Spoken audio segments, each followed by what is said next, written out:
in wet jungle boots and walking through the creeks boots, so your feet are like hamburger, your knees are shot, your legs are shot, your back is shot, everything's just shot. You're soaking wet every day, you're freezing, and physically you just wrecked. A different breed. What's good? Corporal Carter. Been in the Army for 6 years, and at the beginning, like when I first joined, I actually did look at like special forces, like something I might want to try, but I decided not to because it is obviously a little bit insane. So let's see what I missed out on. Delta Force Inside America's Secret Selection. Uh-oh.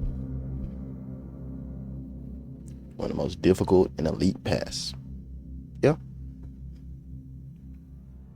And never told how far you have to go, how long, or how you're doing. Delta is the only unit that I know of, especially on the Tier 1 side of the house, that, they recruit from everywhere. They decide, you know what, we need to go out to all the military services, Marines, Navy, everybody, and give them an opportunity also, right? We need more bodies. We're not getting enough bodies. For example, one course, 100 candidates. Of the 100 candidates that started, one got selected. The requirements for selection are very high. There are huge demands on their physical capabilities. There's a vetting process, there's an assessment process. Every operator, every person is selected. The unit has tryouts twice a year, right? So in the fall course and the spring course, and they have 100 candidates per class. It's a hard physical course. I would argue it's probably the hardest physical course in the world, only in that they don't break you down, you break yourself down. And once your body's broken down, then all you got left is your brain. What is it like when you first show up?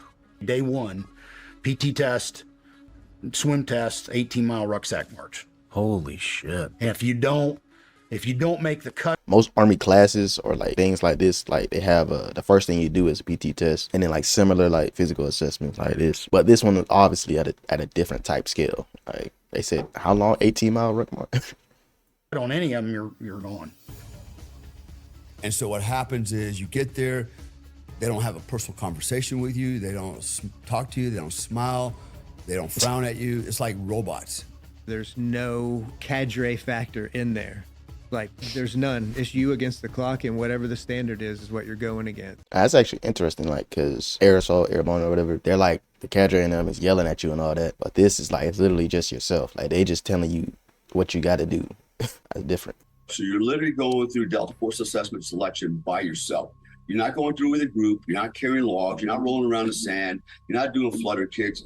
It's day in, day out. It's just nothing but overland movement.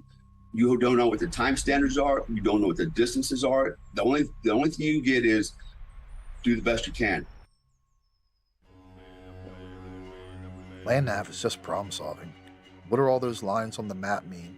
How long is it, what's the best route that I should take from this point to the next point? Is it a straight line? Well, I don't know. What's the terrain between me and a straight line? There's a mountain between us. I don't know. Maybe I should go around it. Maybe I should go right up. How tall is that mountain? The problem solving in land nav is a very slow, methodical, yet you'll have to do it for a long time, always be right, and do it when you're tired. You ever done land nav before? You know that it is like, it's easy low key, but it has the potential to be way more difficult. Like you said, like when you're tired and like when it's cold, you got to get out the map and plot all of this and then go, and then you end up going the wrong way. You got to replot, and it's like an easy concept, but it's like it can get difficult. It is not based off of your ability to work as a team. In fact, there's no team events. It's, do you have the grit, the discipline, and did you prepare prior to showing up to be successful? You're pushing yourself, and you're pushing yourself. And then, somewhere deep into the course, you're physically just wrecked. You got blisters all over your feet, from walking in the rain and, in wet jungle boots and walking through the creeks and streams. Walking up and down hills, your feet are sliding inside your boots, so your feet are like hamburger, your knees are shot, your legs are shot, your back is shot, everything's just shot. You're soaking wet every day, you're freezing. And physically, you just just wrecked. A different breed. They're having an opportunity to see you make decisions. They're seeing you kind of weigh out the pros and the cons.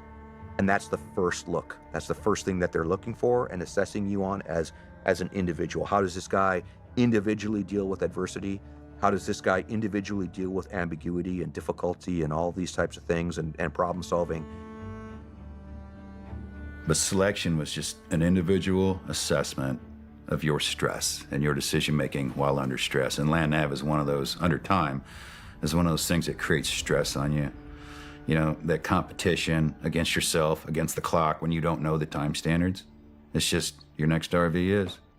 Your next RV is, and you think you got it down. You're like, yesterday was 2, today was 3, tomorrow will be 4, and then tomorrow's 5. And you're like, oh, it throws you off. You get to the 4th one, you're like, that was the 5th one? Oh, a 6th one? You're like, and they throw you off, you know, and they just keep adding weight. They keep adding distances. You don't really know where exactly you're going. No.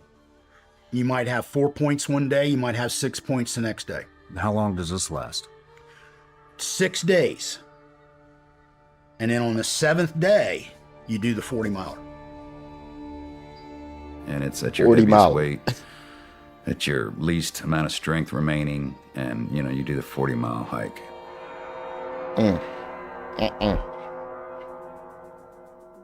40 miles? Y'all know how long that is? And so I felt like I was doing pretty good. I turned some quick times, some really good times.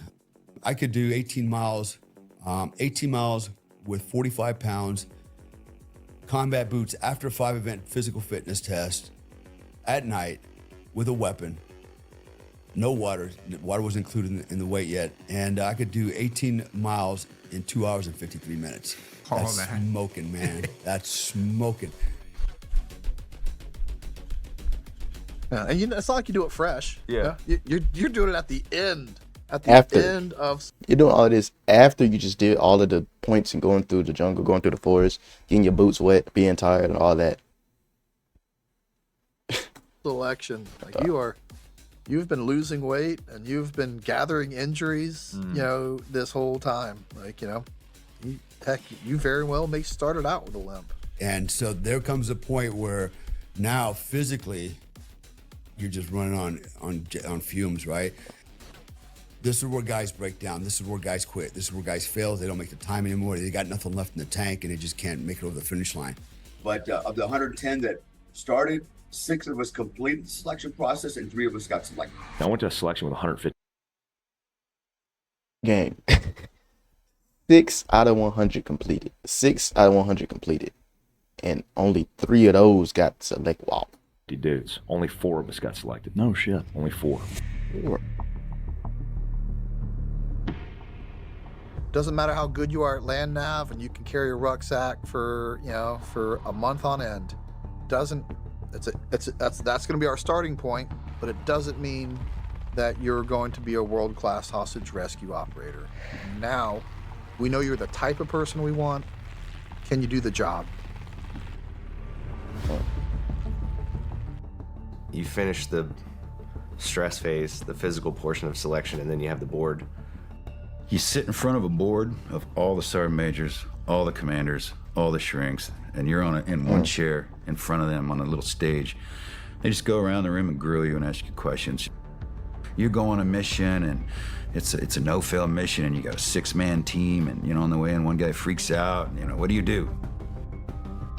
You're going to get a lot. I've been to 2 boards in the Army. I've been to Signal Soldier of the Month board, and I've been to a promotion board, obviously. Those were probably like walks in the park compared to whatever goes on here. Like those, you just got higher ups in there. You got to answer some questions, say like a few phrases, and basically just show confidence in your pass. This right here, I can only imagine what they got them doing in that. A lot of questions thrown at you, and they're to find out exactly who you are and what you're made of. You're trying to be cool, but it's hard to be cool, even though all the sergeant majors and commanders and shrinks and everybody's standing in front of you, and I'm trying to keep my shit together. I just want to get out of that room and go out and scream somewhere,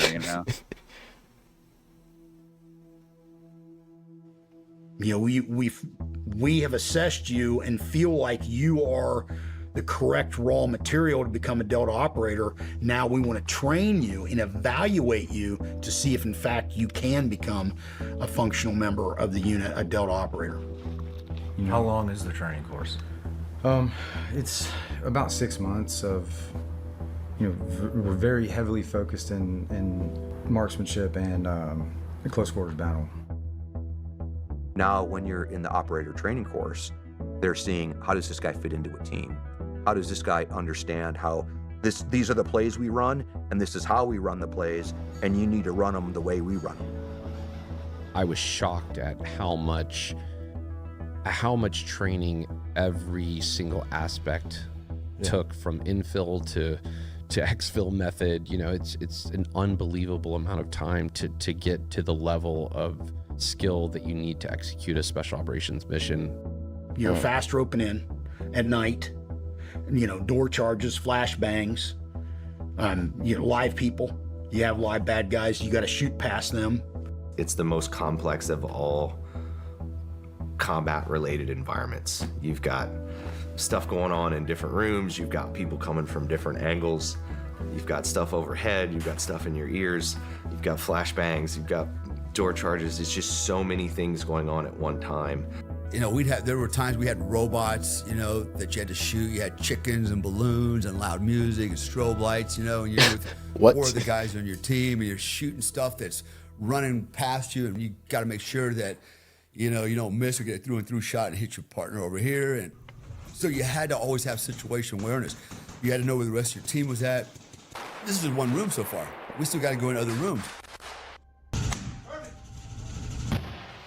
My introduction to close quarter battles was, okay, open the door, walk into this room, everybody take your point after teaching on the chalkboard, blah, blah, blah, left, right, opposite guy in front of you, this is your point of domination, this is yours, opposite rooms, see that, everything's 360, but now here's downrange. And I look at all these targets, and I looked at all the targets, they all had guns, every one of them had guns in their hands. You guys see these, Yeah. Okay, let's go back out and do it live.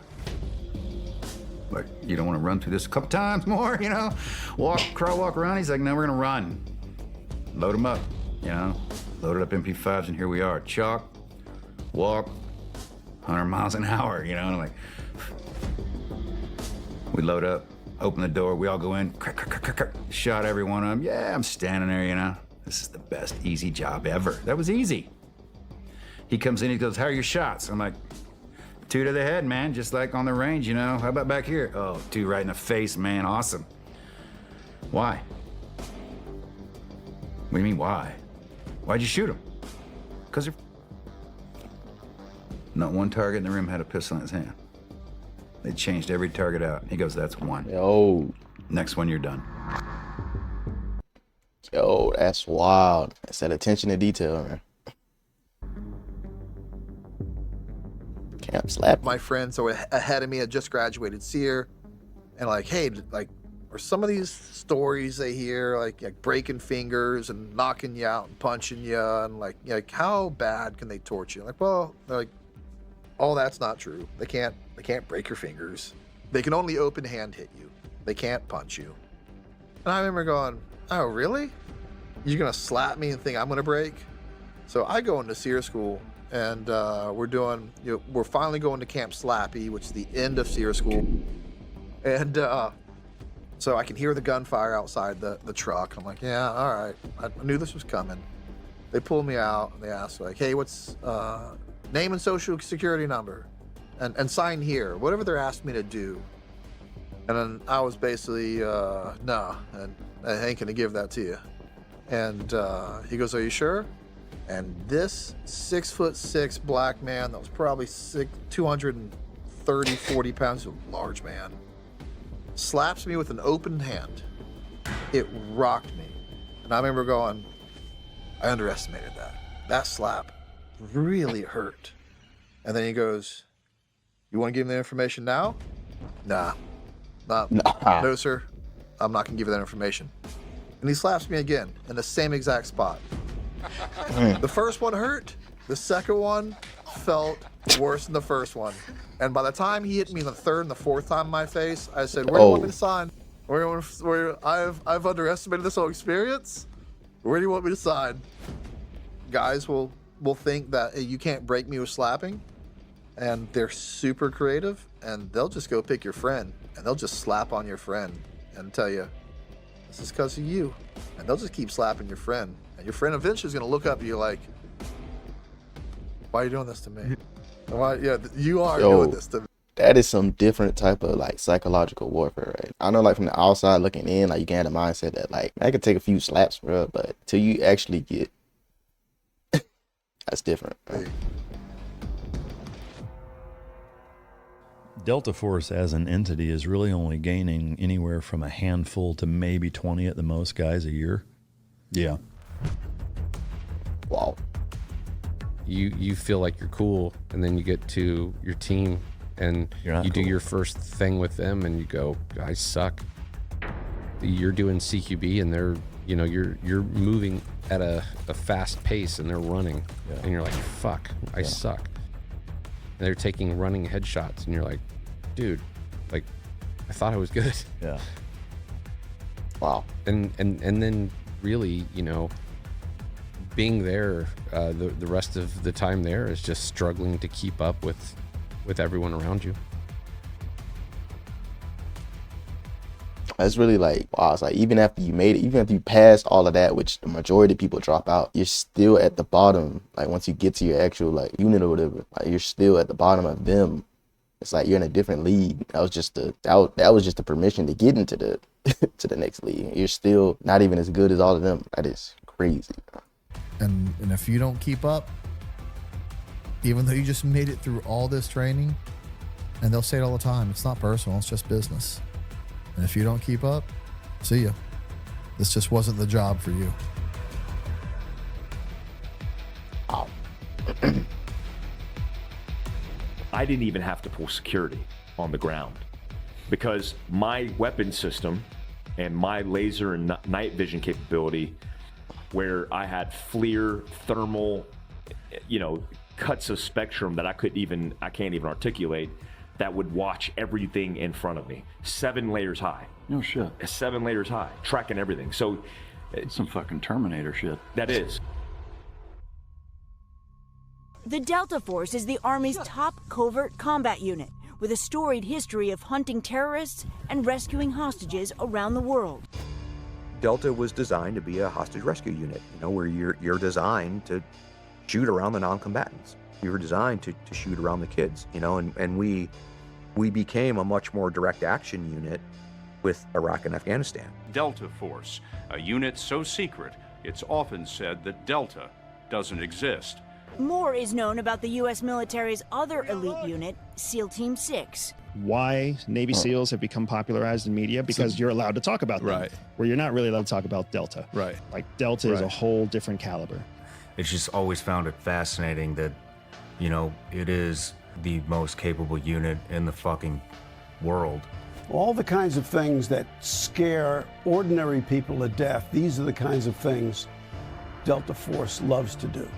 But some of Delta Team's harrowing stories will never even be told, because the unit purposefully keeps a very low profile. The Delta Force doesn't talk much about itself. Indeed, if you talk to the Army, they'll tell you the thing doesn't exist in the first place. They're also lethal. Right. And that's, you start to get a humbling understanding of why we are the best, most powerful military in the world. People have no idea the difference, the drastic difference between a Tier 1 element CQB and everyone else. A regular SEAL unit, a Green Beret, ODA, a Ranger squad, they're all good at CQB, and those guys are a danger to us and themselves if they were to try to get in the stack with a Tier 1 element. Wow. But as you can tell, these dudes is built different. I'm just glad they on our side. What that is. Wow. Yeah, I'm all at y'all.